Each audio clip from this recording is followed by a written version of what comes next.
সকলোবোৰ মানুহক গৈ পালে ল'ৰাঘৰ চাবলৈ। গৈ পাই তেওঁলোকে অলপমান ৰেষ্ট ল'লে কাৰণ ইমান দূৰ বাট গৈছে নহয়, ভাগৰ লাগেই নহয় জানো। মোৰ নাম তাজমিন, মোক নিদিলে যে সেইকাৰণে মোৰ বহুত বেছি খং।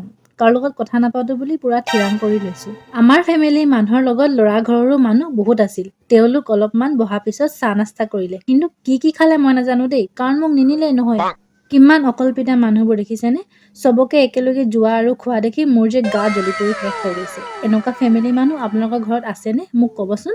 তেওঁলোকৰ আৰু আমাৰ ফেমিলি মিলাই কিনে প্ৰায় 100টা মানুহতকৈ বেছিয়ে হ'ব, কম নহয়। লাগিছে যেন এখন সৰু সুৰা বিয়াই পাতি দিলে নেকি। মোক আহি এইবিলাক পেহীহেঁতি আৰু আমাহেঁতি কৈছে। পিছে কাৰ কাৰণে চোৱা হৈছে কি কথা সেইবিলাক আপোনালোকে মোৰ আগৰ ভিডিঅ'বিলাক চালে গম পাব। যোনবিলাকৰ কাৰণে আপোনালোকে মোৰ চেনেলটো এতিয়াৰ পৰাই ছাবস্ক্ৰাইব কৰি থওক, তেতিয়াহে গম পাব নহয় জানো।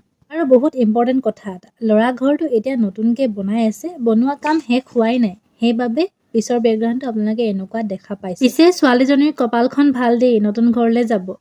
খোৱা বোৱা কৰাৰ পিছত আহি গ'ল ল'ৰাৰ বাবে এটা কঠিন সময়, মানে চিনাকি দিয়া নিয়ম। পিছে ল'ৰা বৰ লাজুকীয়া দেই।